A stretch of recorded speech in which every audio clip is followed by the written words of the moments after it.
Hello, I'm Severin Suzuki speaking for ECHO, the Environmental Children's Organization. We're a group of 12 and 13-year-olds trying to make a difference. Vanessa Seti, Morgan Geisler, Michelle Quigg, and me. We've raised all the money to come here ourselves, to come 5,000 miles to tell you adults you must change your ways. Coming up here today, I have no hidden agenda. I am fighting for my future. Losing my future is not like losing an election or a few points on the stock market.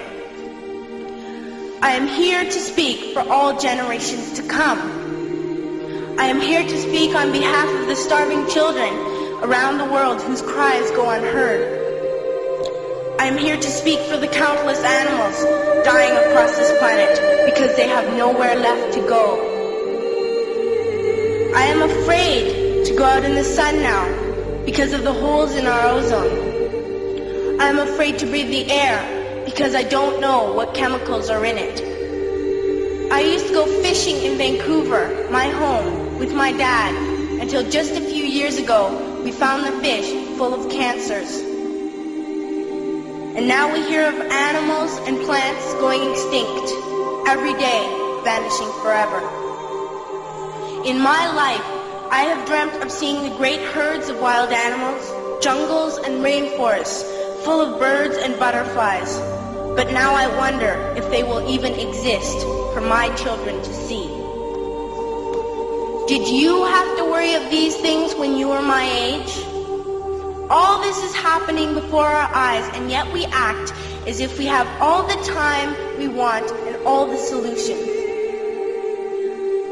I'm only a child and I don't have all the solutions. But I want you to realize, neither do you. You don't know how to fix the holes in our ozone layer. You don't know how to bring the salmon back up a dead stream. You don't know how to bring back an animal now extinct. And you can't bring back the forest that once grew where there is now a desert. If you don't know how to fix it, please stop breaking it. Here, you may be delegates of your government, business people, organizers, reporters, or politicians, but really, your mothers and fathers, sisters and brothers, aunts and uncles, and all of you are someone's child. I'm only a child, yet I know we are all part of a family, 5 billion strong, in fact, 30 million species strong. And borders and governments will never change that. I'm only a child, yet I know we are all in this together and should act as one single world towards one single goal. In my anger, I am not blind, and in my fear, I am not afraid of telling the world how I feel. In my country, we make so much waste. We buy and throw away, and yet northern countries will not share with the needy. Even when we have more than enough, we are afraid to share. We are afraid to let go of some of our wealth.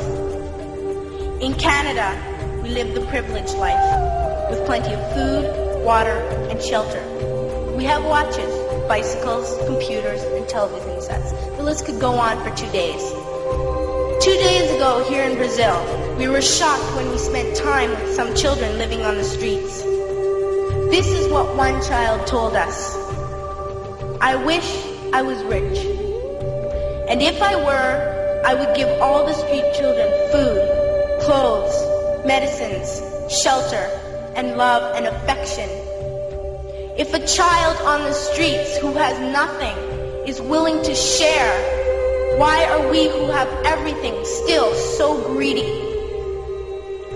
I can't stop thinking that these are children my own age, that it makes a tremendous difference where you are born.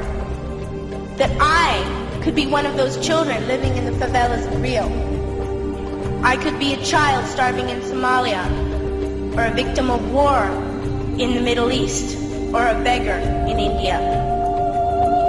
I am only a child, yet I know if all the money spent on war was spent on finding environmental answers, ending poverty, and finding treaties, what a wonderful place this earth would be. At school, even in kindergarten, you teach us how to behave in the world. You teach us not to fight with others, to work things out, to respect others, to clean up our mess, not to hurt other creatures, to share, not be greedy. Then why do you go out and do the things you tell us not to do? Do not forget why you are attending these conferences, who you're doing this for. We are your own children. You are deciding what kind of world we are growing up in. Parents should be able to comfort their children by saying, everything's going to be all right. It's not the end of the world, and we're doing the best we can. But I don't think you can say that to us anymore.